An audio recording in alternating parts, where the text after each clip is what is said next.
El otro es, ya nos vamos al trabajo de parto. El trabajo de parto.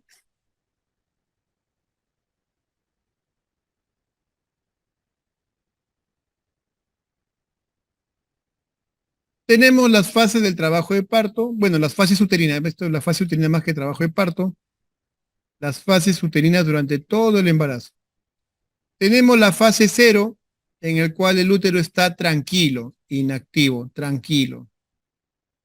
Se habla de quiesencia, quietecito, tranquilo, loco. Fase uno, aumenta los receptores de oxitocina miometriales para que esté susceptible. Aumenta las reuniones o brecha entre las células miometriales. Estos son los puentes unión gap. El útero se muestra más irritable. La respuesta del útero a los uterotónicos se incrementa. Y la transición de un estado contráctil caracterizado por contracciones no dolorosas. Acá puede haber Braxton Hicks. En la fase 2 ya estamos propiamente en la fase activa de trabajo de parto. La fase de trabajo de parto, que tiene tres etapas características. ¿Cuáles son?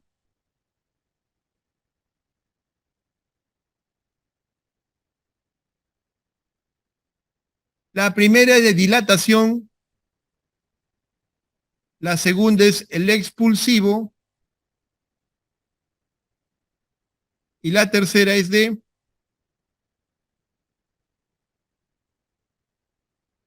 alumbramiento.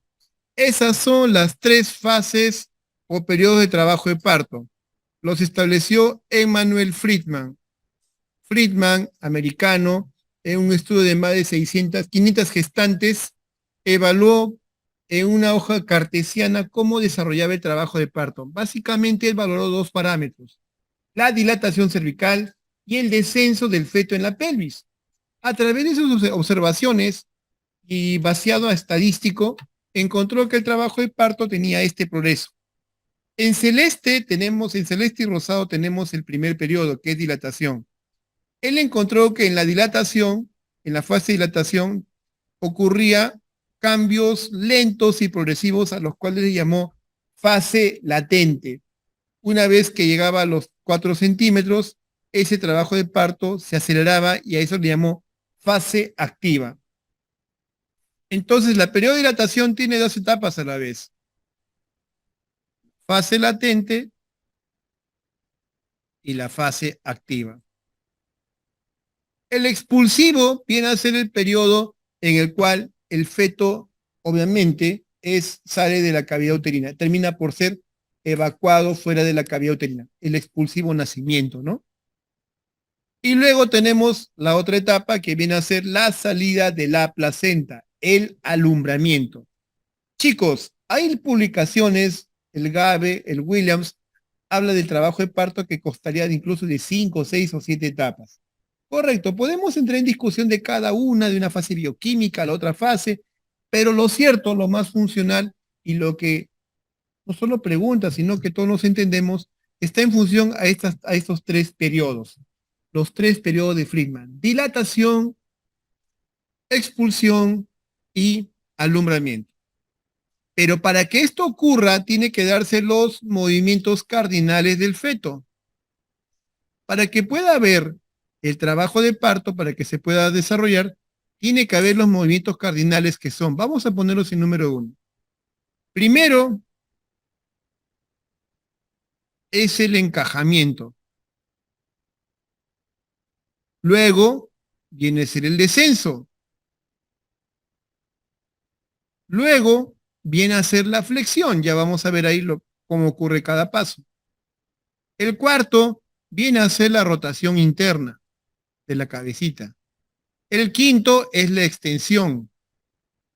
El sexto es la rotación externa. Y el séptimo, último, viene a ser la expulsión o desprendimiento de las piernitas, la parte final del feto. Entonces, para que el feto pueda nacer, puede que se pueda desarrollar el trabajo de parto, tiene que vencer a la pelvis. Hay tres componentes importantísimos en el trabajo de parto, lo vamos a mencionar: el útero, que ejerce la parte activa, el músculo uterino, conforme este se contrae, ayuda a que el feto sea propulsado, pero también las contracciones propias del parto, sobre todo la triple gradiente, ¿qué van a generar? Que el cuello uterino se incorpore y luego se dilate. Entonces, el útero es la parte activa del trabajo de parto. Y pasivos viene a ser el feto y la pelvis. Vamos a poner acá, a ver si me da un espacito.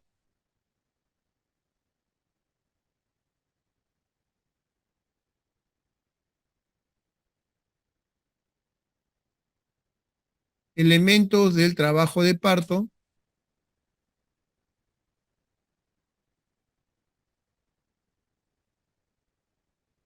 útero, que viene a ser la parte activa. Segundo es el feto. Y tercero es el canal de parto.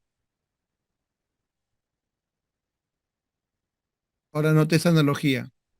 Útero es potencia, feto es pasajero, canal es pelvis.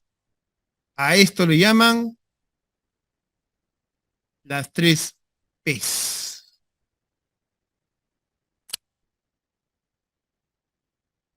Los componentes o elementos del trabajo de parto está configurado por estas tres P. La P de potencia o pujo, que lo da el útero, elemento activo principal del trabajo de parto. El pasajero, el móvil, que es el feto, que es propulsado por la contracción, pasivo, netamente pasivo. Y el tercero es la pelvis, con su configuración, con sus diámetros que permite la salida. Entonces, esto corresponde a las tres P. Entonces, tiene que darse el primer movimiento que es el encajamiento, donde la cabecita fetal, el diámetro biparietal, vence la altura que hay entre el promontorio y el pubis. Encaja. El diámetro biparietal desciende al nivel del promontorio y pubis. Y eso está muy bien, está encajándose. Ahora, puede ocurrir acá una alteración llamativa que se llama asinclitismo. Me explico.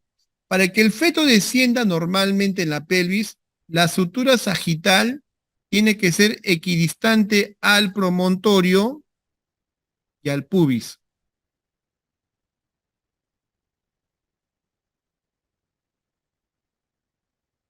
Entonces, el diámetro sagital de la cabecita tiene que ser equidistante al promontorio y al pubis. Eso se conoce como sinclitismo. El sinclitismo, el sinclitismo entonces viene a ser la relación normal, esperada, entre la sutura sagital y el promontorio y el pubis. El feto desciende con cierto sinclitismo. Sin embargo, cuando la sutura sagital se aleja del pubis o se aleja del promontorio, puede configurar lo que son los asinclitismos.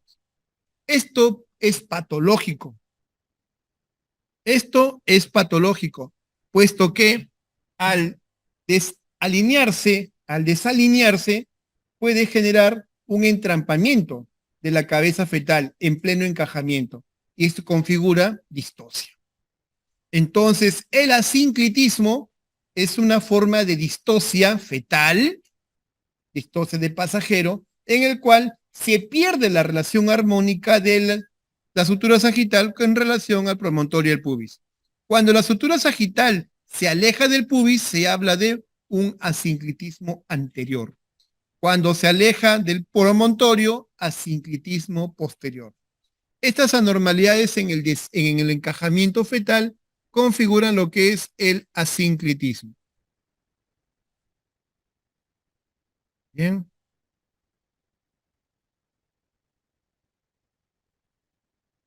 Vamos al otro movimiento cardinal. Flexión. El mentón tiene que pegarse al tórax. El mentón fetal se pega al tórax. ¿Para qué? Para que la cabecita, el diámetro que es el mayor este fronto occipital, se aleje y se presente el diámetro suboccipito, suboccipito bregmático. Entonces, lo normal o esperado es que tengamos el diámetro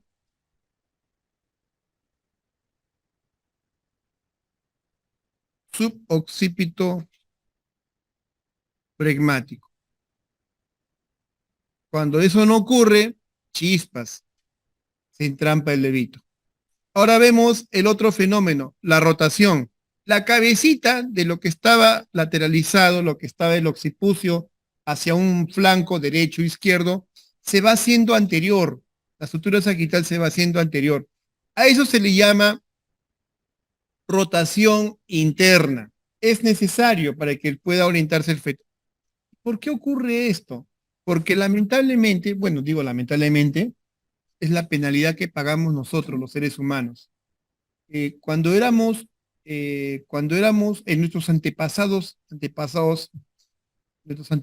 primates, antes de los primates, nosotros éramos contenidos a ser cuadrúpedos, ¿sí? Y la pelvis femenina, perdón, humana, de entonces tenía otra configuración. Los animales también tienen pelvis que son así directas, conductos directos. Pero cuando el ser humano adquirió la bipedestación, el al lograr la bipedestación en nuestra evolución, hizo que también la curvatura de la pelvis cambiara y se hiciera pues una curva muy particular. El feto cuando tiene que salir, no puede salir como un tobogán directo. Tiene que ejercer una maniobra de rotación para vencer esa curvatura. Curva de Carus. La curva de Carus o rodilla de parto, así también se le llama.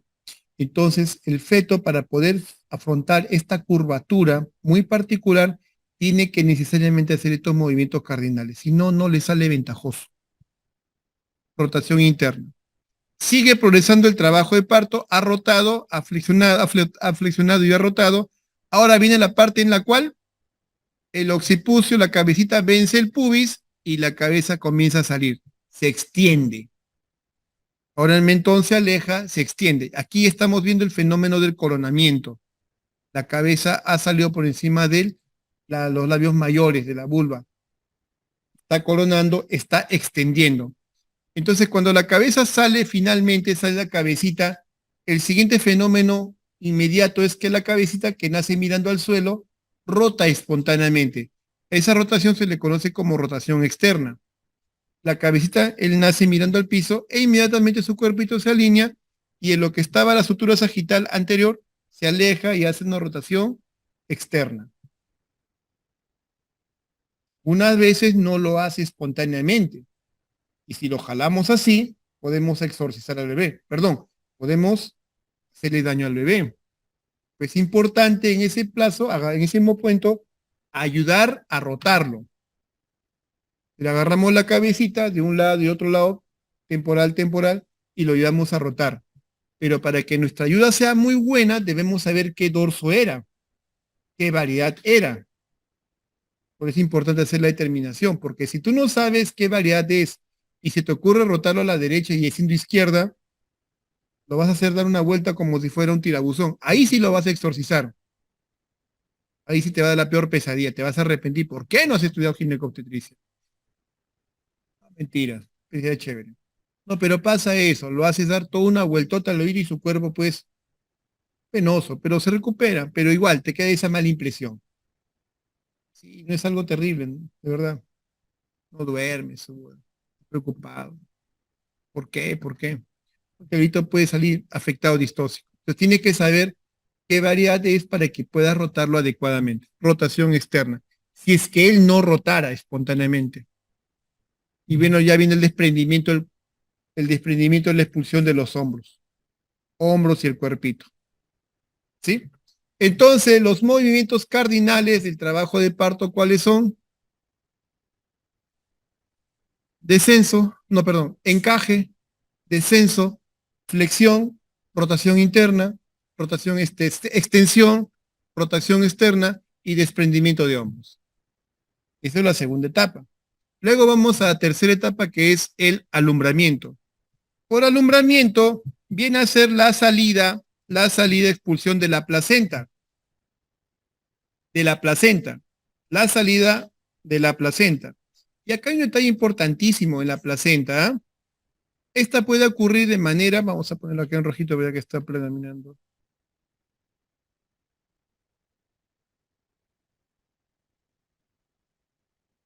La forma espontánea, que normalmente dura 30 minutos.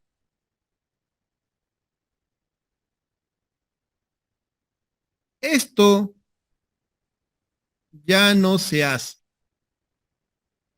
¿Por qué? Porque el alumbramiento espontáneo está plagado de problemas. Bueno, problemas fisiológicos, problemas que pueden llevar a patologías. ¿Sabes cuál es una de ellas?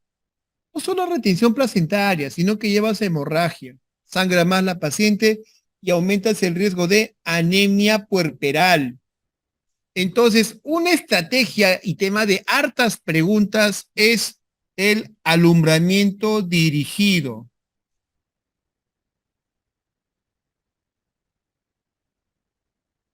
o llamado también manejo activo del tercer periodo de parto. Esta es una estrategia sanitaria buena, buena recomendación. Y aquí debe durar, no es que sea mayor a 30 minutos, disculpen, menor o igual a 30 minutos. Disculpen, acá es menor o igual a 15 minutos. Entonces, tenemos dos formas de alumbramiento. El espontáneo, que generalmente ocurre antes de los 30 minutos, no le pones ningún heterotónico, oxitocina, nada, solito espontáneamente va a hacerlo, pero tienes que recurrir, tienes que hacer tus maniobras, obviamente que les voy a explicar, ¿no? Y el dirigido o alumbramiento o manejo activo, el tercer periodo. Aquí en esencia lo que se hace es emplear oxitocina.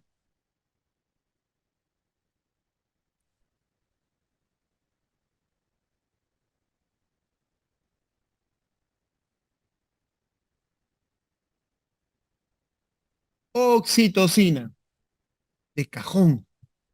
Es el medicamento de elección. Puntos para la oxitocina.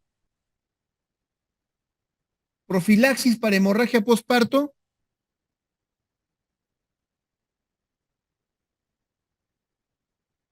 Profilaxis para atonía uterina, que es la primera causa de hemorragia postparto. ¿Cuál es?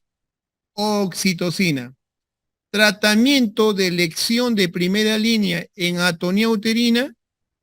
Oxitocina.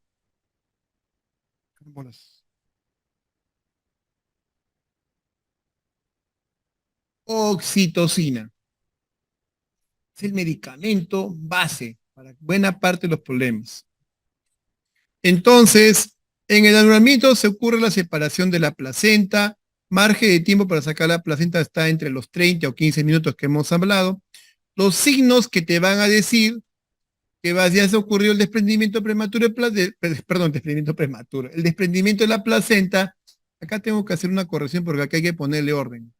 El primer signo que se ve es la elevación del fondo uterino.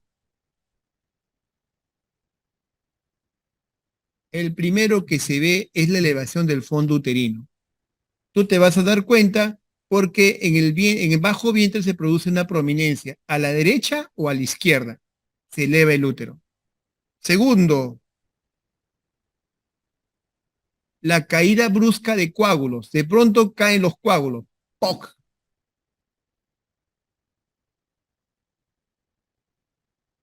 Tercero, el cordón umbilical. No solo se prolonga, sino que ya no sube. Entonces, ¿qué es lo que pasa? Que hacemos el alumbramiento y ponemos ahí una pinza, ¿no? De clampaje.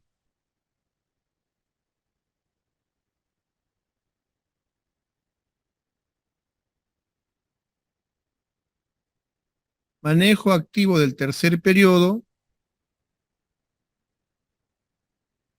Se usa la maniobra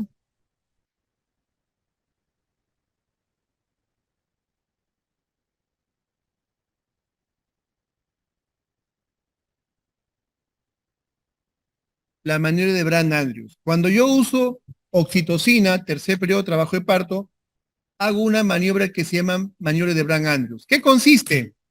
Consiste que el cordón umbilical está clampado le pongo la oxitocina, yo no espero, espera 15 minutos, no, no, no, no. Le pone la oxitocina e inmediatamente comienzo a hacer el manejo activo. Tomo la pinza está colocada en el cordón umbilical, hago una maniobra de tracción hacia mí, jalo hacia mí la pinza del cordón umbilical y con la otra mano hago presión suprapúbica tratando de desplazar hacia arriba y hacia atrás al útero. Con esa maniobra favorezco el desprendimiento y obviamente la salida de la placenta.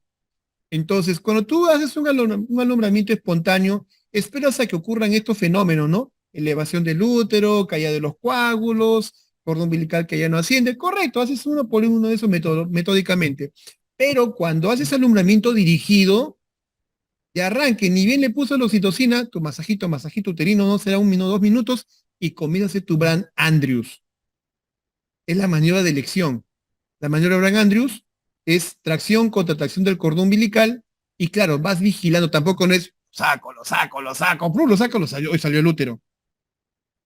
Eso es inversión uterina. Puedes irte la inversión uterina. Son dos casos que los R1 iatrogénicamente hacen una barbaridad. Mentiras. Cuando rotan los R1, se elevan la tasa de complicaciones por unos 2 meses, hasta que luego va bajando. Es así, ¿ah? En todo hospital y en toda especialidad. Las apéndices, los traumas, todo se eleva. El síndrome del R1. Es que es así.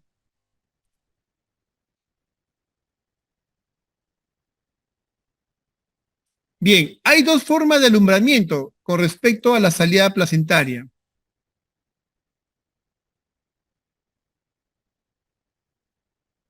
Está la forma Schulz y la forma Duncan. La Schulz es la más frecuente de todas. 80% de los casos. Y el hematoma empieza al centro y va despegando progresivamente la placenta. Hay un hematoma retroplacentario central. La placenta sale por su cara fetal, se ve el amnios, brillante, liso. Y la otra, menos frecuente, la variedad Duncan, 20% de los casos. Aquí vamos a ver que sale por el borde materno, es decir, se ve se ve los cotiledones, se ve la placenta propiamente. Es más sangrante que el Schulz. Schulz y Duncan. Más frecuente, Schulz. Bien, un procedimiento, un procedimiento anexo. No se preocupen, hay parte del alumbramiento que lo vamos a completar cuando vamos allá a puerperio, manejo de parto distóxico, y vamos a hablar también de flexiones, vamos a llegar de seguro en un ratito. Hoy nos vamos a explayar un poquito más porque tenemos que avanzar este tópico, ¿sí? Son tópicos grandes que le hemos tratado de hacerlo, y aún así hay todavía mucho que podríamos hablar, ¿no?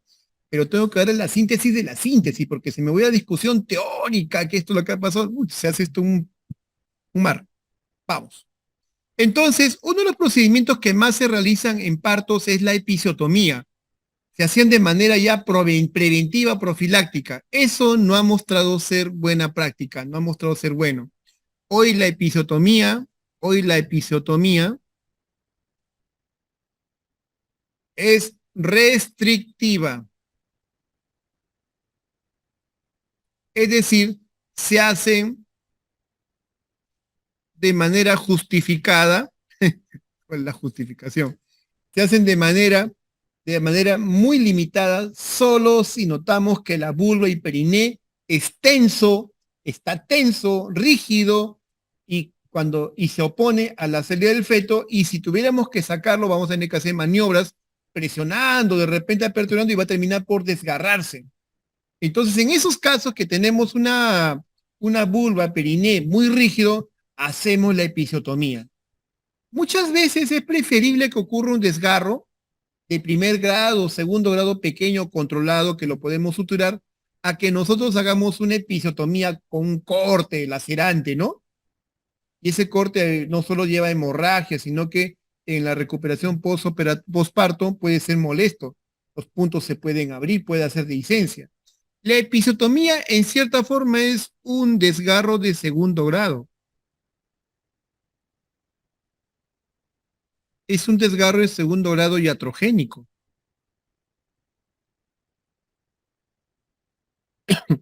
¿Por qué? Porque no solo nos limitamos a cortar piel o mucosa, sino músculo. Aquí en la presentación les muestro los 3 tipos de episotomía que más se realizan. Una de ellas vino como pregunta en este examen. Fue con respecto a la episotomía medio lateral o lateral. ¿Qué músculos está siendo tomados? En esta imagen podemos ver que la primera estructura muscular que le rodea como un anillo, un esfínter a la vulva, perdón, al introito, es el músculo bulbo cavernoso o también llamado bulbo esponjoso. El siguiente músculo que está por detrás es el músculo transverso perineal superficial. Ya más abajo, cerca del ano, está el músculo esfínter del ano. Entonces, la episotomía, dependiendo de qué sentido tenga, puede afectar a diversos músculos. La episiotomía que más se aconsejaba en el pasado, que era la mejor, la más indicada, era la mediana. Y te voy a decir por qué, ¿no? Porque era una episiotomía que no lo pensaba 2 veces en un corte sagital, sencillísima en el corte. La cicatrización era muy buena. Era raro que sea pues deficiente. Dolor posoperatorio mínimo, resultado anatómico queda muy bien, una menor pérdida sanguínea, una menor complicación de dolor post en las relaciones sexuales, pero, aquí está la complicación. El desgarro se convertía en tercer o cuarto grado. A ver, te explico, solo para adelantar un poquito. Un desgarro de primer grado viene a ser aquel desgarro que afecta a la piel o mucosa. Nada más. La piel de la vulva periné o la mucosa del conducto vaginal. Eso es primer grado. Segundo grado es cuando afecta al músculo perineal. ¿Y quién es el músculo perineal? El bulbo cavernoso, el transverso perineal superficial. Eso es músculo perineal. Tercer grado, cuando afecta al músculo esfínter del ano. Al esfínter del ano, pudiendo ser grado A, B y C. Ya te lo voy a explicar cómo es eso con una grafiquita. Y cuarto grado es cuando el desgarro está desde la mucosa vaginal hasta la mucosa rectal. Todo ese cuerpo, todo ese conjunto es lastimado dramáticamente. Entonces, con la episiotomía mediana, te podías complicar un desgarro de tercer o cuarto grado. Y se complicaba la figura. En cambio, la medio lateral, ya sea derecha o izquierda, si bien era más compleja de hacer, tenía cicatrización más frecuente, era deficiente, las complicaciones o extensión de que termine un desgarro de segundo o tercer grado eran raros. Por eso vemos más que hacen episiotomías medio laterales, ¿no? Es la que más vemos que hacen en los hospitales, medio laterales. La pregunta que hicieron en este caso, bueno, la pregunta que hicieron en este caso tenía que ver con la episiotomía medio lateral, ¿no? En la episiotomía medio lateral, ¿qué estructura muscular era afectada? Y ahí estaba claramente el músculo bulbo esponjoso, bulbo cavernoso. Y aquí están los desgarros que les comentaba. De primer grado, piel y esto han hecho 3 preguntas, ¿ah? En solo unos 4 añitos han hecho buenas preguntas y en ENAN han preguntado una barbaridad. Seguro que las han visto.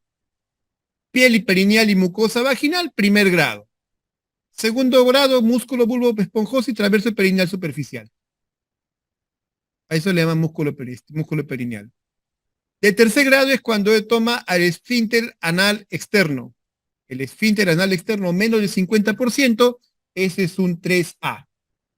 Cuando es un 3B, afecta al músculo esfínter anal externo en más del 50%.